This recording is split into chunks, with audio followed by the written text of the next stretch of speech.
causado mucha confusión el tema de las fases. Estamos ahora en fase 2, la cual usted decretó la semana pasada, y eventualmente, aunque todos nos vayamos a casa, aunque la curva de contagios se empiece a achatar, eventualmente vamos a entrar a la fase 3. Es correcto. Pase lo que pase, vamos a entrar a la fase 3. Es indiscutible. Vamos a entrar en la fase 3.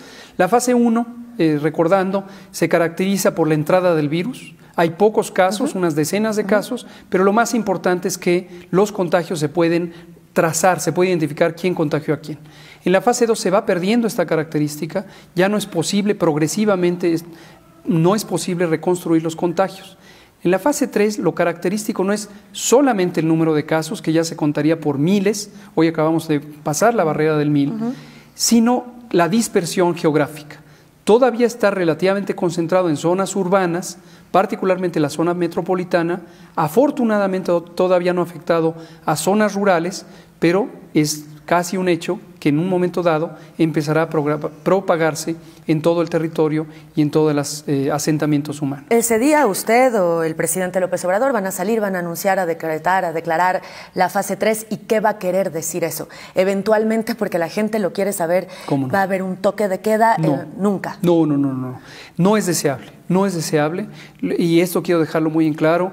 Lo vemos por las noticias internacionales y la gente empieza a hacer construcciones de semejanza, de analogía, y dice esto pasa en España, esto pasa en Italia, y se ve la fuerza pública operando en la calle. Esto no es deseable. No es deseable, obviamente, en términos de la restricción de las libertades civiles, de las garantías constitucionales, que no queremos que se pierdan. Pero no solo eso, en términos de la operación técnica del manejo de una epidemia, es mucho más conveniente tener la participación social activa.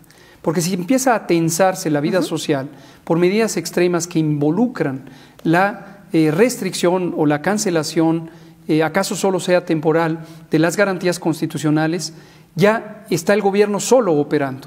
Aquí lo que necesitamos es que la sociedad sea parte de la solución, como lo es hasta ahora. Entonces, ¿qué va a pasar en la fase 3? ¿Cuál va a ser la diferencia para la gente? Claro, para la gente es una excelente pregunta también. A veces la gente quisiera encontrar la certidumbre en el reconocimiento puntual. Ya estamos en esta fase, ya estamos en la siguiente. No es así. Simplemente esto es progresivo. Cuando declaramos la fase 2 fue para marcar con claridad la importancia de quédate en casa. Quédate en casa, porque es la frase que resume lo importante de las acciones de hoy, para que no tengamos una epidemia muy agresiva mañana en la fase 3. Lo importante de la fase 3 es que el reto principal va a ser la ocupación hospitalaria, poder tener suficiente espacio, camas, personal, ventiladores, monitores, para poder atender a las personas. Quiero destacar todo el trabajo que hemos hecho y que empezó con la planeación desde el 3 de enero, también en esa fase, o preparándonos para esa fase, y es la reconversión hospitalaria. Muy probablemente hospitales de campaña. Estoy hablando de camas en el estacionamiento del hospital, obviamente con todas las garantías de seguridad, en un operativo bien planeado. ¿Eso querrá decir que el sistema de salud está rebasado o es parte del sistema de salud? Es parte del sistema de salud. Así es, qué bueno que me lo menciona. No debe sorprender. Si la población empieza a ver en la fase más alta de la transmisión que se encuentra hospitales con esto que le llamamos hospitales de campaña, hospitales temporales, hospitales móviles, es parte de la planeación. No es lo convencional, por supuesto, pero estamos respondiendo ante una emergencia. Pero es parte de la planeación. Usted el sábado, de una manera muy enérgica, quizá como nunca lo habíamos visto, invitó a la gente a quedarse en casa y usó las palabras, es nuestra última oportunidad. Suponiendo que nada cambiara de cómo estamos hoy, aún con el anuncio que hicieron, ¿la curva no se achataría? Es decir, ¿no vamos en camino a que la curva se achate? En este momento, como decía, es todavía temprano para saberlo. Es temprano porque hay todavía relativamente pocos casos. Digo, 1000 casos son indeseables en todo sentido y obviamente también los casos que han resultado en muy lamentables pérdidas de vidas humanas. Sin embargo, en términos de número, todavía no se puede identificar con precisión un patrón de reducción de la curva epidémica. Llegamos al tema tal vez más confuso y más complicado, las cifras. Y las cifras están estrechamente ligadas a un asunto que también ha causado causado mucha polémica y es las pruebas. ¿Cómo no? Lo primero que quiero que me platiques, ¿cómo es una prueba? ¿Cómo es? ¿Qué le hacen a una persona cuando llega a hacerse la prueba? Porque hemos visto de repente fotografías de los que le sacan sangre o les meten una especie de Q-tip. Exacto, un hisopo. Un hisopo. Así es. Exactamente.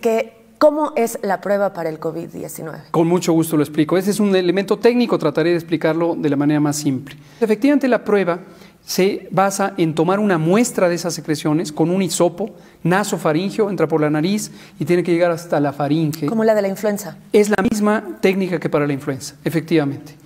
Y esta secreción respiratoria se transporta en un medio, un líquido especial que conserva el virus viable, activo, y después lo que se hace es que con un aparato muy especializado se extrae el material genético del virus, que se llama ácido ribonucleico. Y es la prueba diagnóstica por excelencia. Es la misma prueba, la misma técnica que se usa para la influenza también. De hecho, en México hacemos un panel de 14 virus para el diagnóstico integral de virus respiratorios. Entonces, desde que yo voy y me hacen la prueba con el hisopo, hasta que el médico que me la hizo sabe que tengo o no SARS-CoV-2 o COVID-19, ¿cuánto tiempo pasa? Aproximadamente 6 horas en el proceso técnico de laboratorio, más las que pudieran estar involucradas en el transporte de la muestra y después, obviamente, en la generación de los resultados. ¿Existen las pruebas rápidas, estas como de embarazo? Qué bueno que mencionan las pruebas rápidas. Hasta el día de hoy no se recomiendan las pruebas rápidas. ¿Son falsos positivos, falsos negativos? Precisamente por eso. La prueba rápida funciona de una manera muy diferente. La prueba rápida detecta anticuerpos, que son las defensas del organismo, son las proteínas que producen los glóbulos blancos, cierto tipo de glóbulos blancos, cuando hay una infección. Esto ocurre en casi cualquier infección y se anticipa que esto ocurre también con el virus SARS-CoV-2, causante de COVID. Y esa es la prueba que se hace en sangre. Y lo que se pretende ahí es detectar concentraciones de anticuerpos. Pero hasta la fecha, la Organización Mundial de la Salud no recomienda el uso de pruebas rápidas.